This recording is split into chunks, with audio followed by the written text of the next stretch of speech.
Tim, what is the question? The question, Rosie, is, who am I?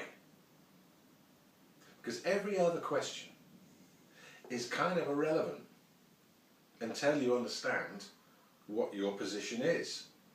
You won't know what to do or how to behave in this life until you get who you actually are. We think we know who we are. You very rarely are, if you meet people and ask them who are you, they'll very, very, very, very rarely say, I don't know. I've got a clue.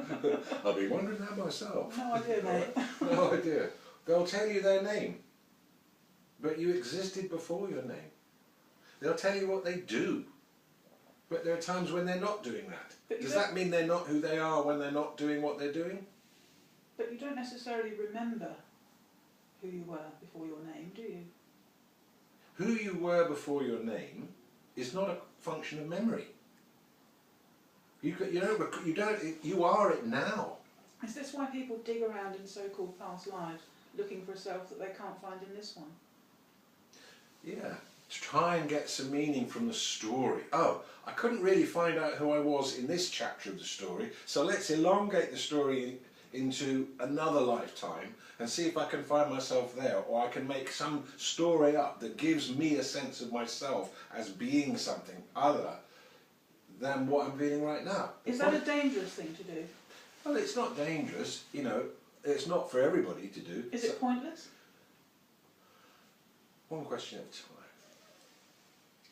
Is it pointless? The great sages and saints have given methods for self-inquiry. We didn't hear Sri Bhagavan Ramana Maharshi, the saint of Arunachala, say, investigate your past lives and this way you'll find out the unblemished, untainted, unchanging, all-embracing salvation of the self. So, is that because most people aren't ready for his kind of initiation, which is just to actually look at you? Everybody's ready for it. Are they? Yeah, because everybody is it. But everybody doesn't get it the same way when he looks at them, do they? He's dead. He's dead, Rosie. He ain't looking Well, at nobody. they didn't. But actually, if you look at a picture of Ramana, you do feel something. But the point is this. Let's not go into details. Let's be clear that it's not something that you can't have now. You are that self. It's the self that is watching these questions arise and watching you spit them out. So why is getting to it so difficult? Because we haven't realised that. We haven't realised that we are it. Why haven't we? Because the whole journey has been about the universe is what it was, right? But it didn't have any objectivity in it. It had no way of knowing itself. It had no way of appreciating itself. So it gave human beings consciousness, and then so it had this whim to know itself. What happened was, the human being develops, it comes in as a baby, as the self, fully one with everything, connected, then gradually it starts to think, and the grandmother pinches its cheek and pushes it the ball, and if the baby pushes the ball back, the grandmother starts giving approval and smiling, and then she chubbies his cheek, and if the little baby smiles when she chubbies the cheek, then the grandmother smiles back, and so the grandmother starts to teach the child how to play the game. And from that moment, inauthenticity and the false self, the persona, starts to develop. And then it goes on right the way through until there's no recollection at all of the self. Are there not authentic moments when the grandmother's chubbing your cheek? Is that not authentic for the child when it's enjoying that? We're just talking about the process of what happens, and I'm answering the first question, which is why do we need to do this? We need to do this because what happened was we left it first of all by being brought out of ourselves by the ones that love us because they wanted to see us smile and play, and then that develops on. Then we start thinking, the ego develops, the false sense of self develops through thought, and the internal dialogue starts to kick off. Then that becomes so all-embracing that we forget the source that we came from. But then as we get to the critical point of living in the mind, we recognise finally, my God, I've lost something. I'm so miserable. I'm so miserable. I feel unconnected. Something's not right. There's a missing piece. This can't be all there is. It just can't be. And at that point, then the return begins. But that doesn't happen for everyone, does it? It happens for everyone. I think everybody gets a chance, one way or another. You know, because if you ask that question, well, it doesn't happen for everyone. What you're really trying to imply is that there's something not fair. That, you know, it doesn't happen for everyone. See, God's got a nasty streak. But actually, perhaps what needs to happen is your perspective, find the self, realise the self, and see if that question or observation still exists from that perspective. That question comes from your perspective as a persona, as a psychological being. Did you see this? So it's like perhaps when you come here, that question either won't exist or you'll kind of get the answer. You know what? There's an amazing perfection in the way that everything, every single thing unfolds. So what is the connection between the awareness and the psychological being? Is there a connection? Yeah. The psychological being exists in awareness. Everything exists in awareness. So what I explained to you just now is that out of oneness comes this sense of a separate self. It's part of the play. It's what's supposed to happen. It's not happening by mistake. It could be possible that one day we don't have that we are so conscious when we bring our children up that we don't bring them out of themselves. We set up schooling, we set up family relating such that they remain as themselves. And you see, sometimes you see that with really conscious parents. They have children that somehow haven't developed quite in the same way of this sort of persona. So why does that happen? That happens because that's part of what's supposed to happen. And in that way we come back into the oneness, into the self, into the realization of what actually is. And what our heart feels is just a gratitude unlike any gratitude we've ever felt. And a peace unfathomable. And a clarity and a joy. And life is exalted in your return to the self. And that exaltation kind of is the point. If there's a point, that's it. The angel's singing and you're the angel. You are your own angel. Yeah. What about the ones that are out there flapping their wings about with halos that come and visit you? There isn't really, when you see an angel out there, it's not really out there. No. I once had an ayahuasca trip when I saw an incredible angel, but it was kind of within me. You know, this idea of out there and inside. So the angels and this the idea of demons out there and inside, one thing at a time, right, is a construct, a conceptual construct. Actually, there isn't such a thing as outside and inside. And that's perhaps one of the last duality mechanisms that collapses. Where you recognise that this notion you had of what is inside and what is outside, you've got to go within to find the self, you've got to go within to find the peace. Actually, in the truth of it all, there isn't anywhere where peace isn't. The duality question has always intrigued me. And it sort of came up quite clearly for me, particularly last week when I was looking at my transits in Vedic astrology, which were telling me, you know, you're going to get married, you're going to inherit estates, you're going to be incredibly happy and successful, you're going to have wonderful musical... No, but at the same time my husband was going to die of a horrible disease or commit adultery, I was going to get burnt in a fire, lose my house, the authorities were going to come after me and take all my money, Right, I was probably going to go to prison. Those things are a duality, aren't they? They can't possibly all happen, can they? No, it's not a duality. But they're the opposite ends of the that's scale not of a the duality. awfulness of things What that can is happen. conflicting. They're conflicting. So you've got one set of astrological aspects that gives you one kind of energy. This is according to them. And another set of astrological aspects that has a different set of qualities. The outcome will be a synthesis of the two. Duality is when we map onto what is essentially one, or none, but one, and we divide it into two. So we go, and say you have in the context of behaviour, right? Behaviour is one. Duality goes good behaviour, bad behaviour. Say you have understanding, all right? Duality goes knowledge, ignorance. It's what splits everything into two, whereas actually it's just one. So that's what the duality is, but that's the way that the mind computes. That's the way that the mind understands. Is awareness not beyond duality then? Yeah. Duality, the function of the mind, in terms of how it thinks, happens in awareness because of awareness, and is pervaded by awareness. If you could take a thought, you would see that it's made of Brahman. You would see that it's made of awareness. So when you become aware, it doesn't actually mean that awful things won't continue to happen in your life. It's not that you It's your become attitude aware, that changes, you isn't are it? awareness. That's what you actually are.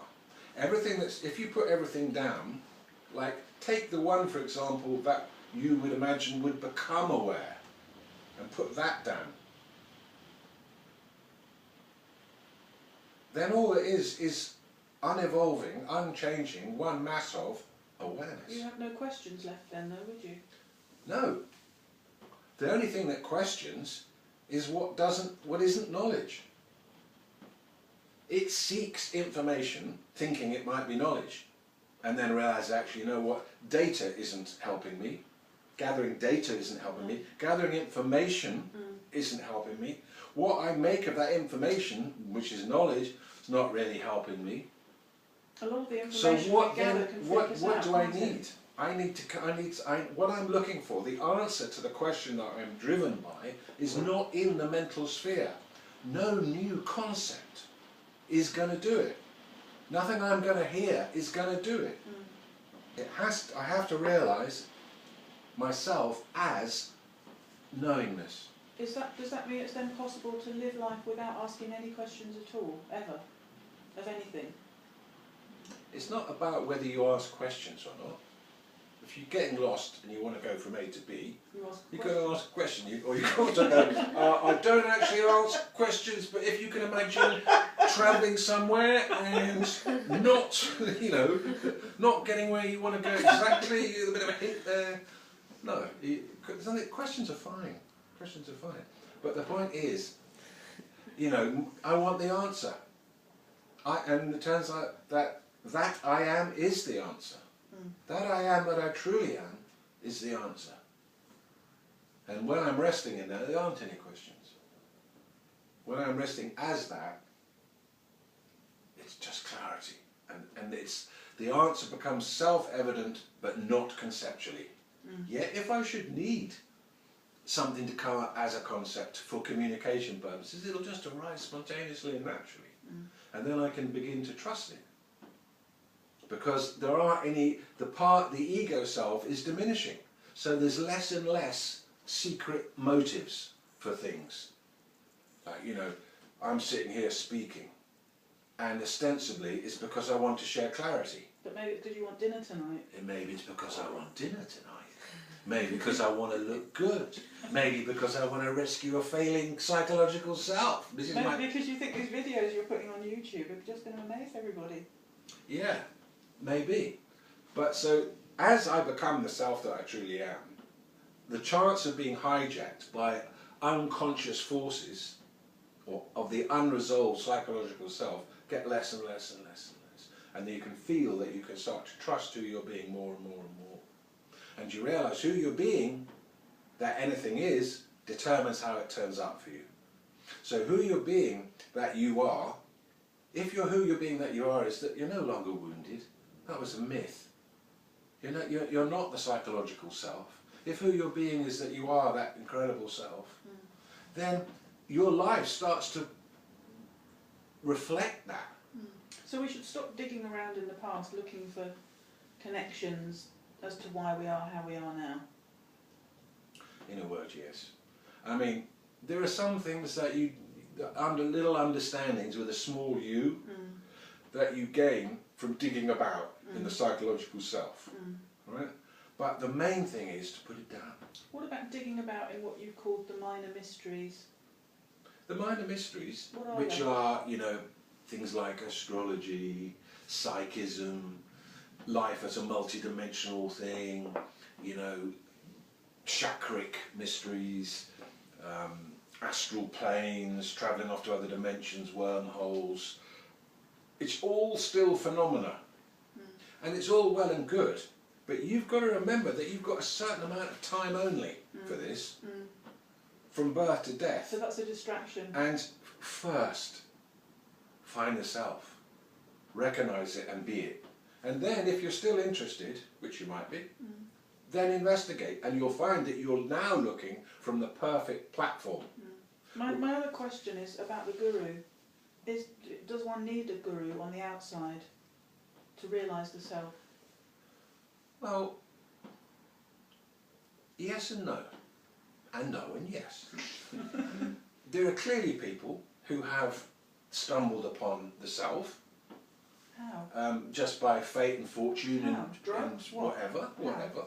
You know, we imagine this to be so. Not everybody has had a guru. Milarepa? But if you take the Buddha, I remember reading something where he's saying, you know, that there's 1 in 10 million, I think he said, who can do it without any help.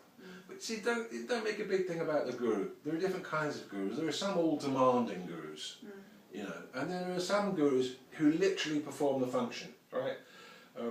Meaning, guru darkness, rule light. The story of Ramana Maharshi, and he was saying that when he was the guru in his ashram, people would come, he'd be sitting there on his couch, which he did for several hours a day, and he wasn't a great talker. He didn't really like to do too much talking. He would just look at people. And that was the initiation. And they'd come in, they'd sit with him for an hour, and then they'd leave, and they would report that from that something incredible was activated, and that their life went into a transformation such that they became the self. And he never knew their name. But if they were asked, who's your guru, who actually, not who have you chosen or who did you decide, but who actually gurued you, they'd have to say Ramana. Can you talk a bit about Arunachala and the mountain? Oh my God, Arunachala.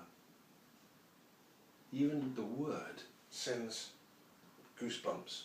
Arunachala. Wow. It's the Red Fire Mountain. The understanding is that everywhere is the same. It's all Brahman. It's all completely empty. So the top of Mount Everest or in a Welsh coal mine, it's exactly the same. Empty, empty. Just a dream. And that's true except for Arunachala. Arunachala is said to be an embodiment of Lord Shiva, Supreme Shiva, the destroyer of illusion. And over hundreds, if not thousands of years, people have gone there. And I've been there 3 times, for weeks at a time. And something happens there to you on the most profound and innermost level. You find yourself. I found myself in Arunachala. I think there's a saying that every man ends up in Arunachala. I don't know that. But if you could, I would. If you've got any breath left in you and you can walk, I would go to Arunachala. If ever your heart breaks, if ever you are completely lost and nothing is doing it, sometimes people get in those states, I've been there. then go to Arunachala and just rest, and you will find that you will be touched and lifted out. How it is, what it is, I don't know. Is it some sort of vortex place? Is it a place where Lord Shiva is a direct, I don't know what it is, but I have to say, I don't really want to say it because I like to take the view that everything's empty. But that place isn't empty. Gave me more than any other place, more quickly and more lastingly and more love. It's just an incredible place. But and really it's you the home of should Ramana Maharshi. You should be able to realise the self anywhere though, shouldn't you? Yeah. You shouldn't need to go to a place. No. It's one of these things though that, you know, on the path there are gifts, aren't there? You get, when you know, it's a gift when you discover your thirst in the first place. Wow, you know what, I'm not happy with this. I'm going to go out and find, I know there's something not quite right and I'm going for it. Intellect. Right? You get in touch with your intellect, exactly. That's a gift. But what I've realised is if you recognise that you've been given a gift from heaven, stay alert because another one's just coming. And after that, another one's coming. And if you keep your focus even vaguely in the game, they'll keep on coming until you're home. Because that's the nature of the giving and the giver. And it's phenomenal. Now, for me, the emergence of Aruna Chala was like an incredible gift. So I couldn't even begin to imagine that such a place existed. There's nothing great about it. It's just a beautiful hill. You know, that is Shiva. And every full moon, hundreds of thousands of people walk the 14 kilometres around it. And it's said just by being there, you'll be blessed. And you can feel it. Something happens. The self emerges. For me, I arrived there after hearing about it, and I saw a picture of Sri Muji Baba. And he was starting a teaching about the self the next day. So when I saw him, he appeared to me as Aruna Chala Shiva. As a, you know, dreadlocks. He looked like who he's supposed to be. So for me, it was like, my God, my life. This is incredible. I had a question, what is the self? And now Aruna Chala Shiva has taken form. And I'm sitting here, and it's being pointed out to me. Most people would say that you're crazy to even entertain such notions, wouldn't they? A lot of people would. I'm not saying it, but I love them. I love them because, you know, it doesn't really matter to me what they say. No. Can you imagine what it would feel like if you actually thought Lord Shiva had taken form in front of you? And not only that, it wasn't like a flash. He stood there and sat there and spoke for 5 weeks. And I got deeper and deeper and deeper and deeper and deeper and deeper and deeper and deeper and deeper and deeper and deeper and clearer and let go more and more and more stuff. Then I had a whole thing, you know, I was on fire, became really angry, incredibly angry. Then I saw my anger. If my anger's there and I'm here, well, I can drop that then. So it was just an incredible thing. Is it a red fire? I've read about it being a red fire, a fire of wisdom. Is it? I don't know about colours and things. Every November full moon, all the local devotees and people who come from near and far, they get these 2 kilo jars of ghee, clarified butter, and they make the trek right up to the top of the mountain. And at the top of the mountain, they pour it into a big vat, and the vat is lit, and it burns a flame at the top of the mountain. So I don't know about colours and the rest of it. It's, you know, it's not so much like, it's more like it's just, you know, although it's incredible, what is incredible is the self, the understanding, the realisation that's emerging by being there. You know, I've been there 3 times now, and every time it's happened, you know, very profoundly. And there's a place there where Ramana Maharshi, where he had his realizations, where he gave his teachings, his meditation room. You can go there, and it's just extraordinary. I don't want to say these things because I much rather keep it very simple. These teachings aren't for everybody at this particular time. I wouldn't have said so. You wouldn't. At this particular time, maybe when he was there then, but at this particular time, there isn't a simpler teaching that I've come across, and I spent a lifetime looking. There isn't a simpler teaching than asking the question, who am I? And having it pointed to you by someone who is who they are. There's nothing simpler than that. It's meditation not required. And at that point, do you become the pointing finger yourself? At what point? Well, when you've realised yourself, is it then incumbent on you to be pointing that to other people? Well, there's a prayer that Sri Muji says, which goes something like, may I realise the self, and by being it, help others to get it as well themselves, just by being it. May my emanation, may my expression be such that anybody who comes near me picks up on it and starts getting activated by it. You know, may I be, I'm living into the possibility of being a clearing for reality such that everybody gets it. That's who I am. And will that change the world? if the world was something in the first place, it might change you. But is it something? Is it? You're not going to commit on that. Okay. So, will it make the, yes, it will change the world. It's a good thing. Can you think of anything better than to emanate those kind of vibrations? In speech, or in action, or just as being? I can't think of anything better. Yeah. So the thing though is really to keep the focus on who am I? When I was meditating, I'm thinking, who is the one looking here? Can I watch the watcher? Right, when I'm sitting there, who is awake inside? There's my thought again, oh, I'm thinking again. But who's behind the thoughts? What domain do those thoughts flow through? What am I looking at and who's looking? Ask the questions and the answer comes as experience. That experience equates to insight and realization. The more you have it, it just burns up what it isn't. And there's a mystery. There's an incredible mystery. How is it that just seeing reality for a moment burns up what it isn't? And yet that burning is neither hot nor cold, but neutral. Some people get it real hot. I have had that. Their forehead's burned, the top of their head is burning, their hearts are burning. Almost like you could fry an egg on the top of your head. I've had that feeling. Well, you are a very intense person.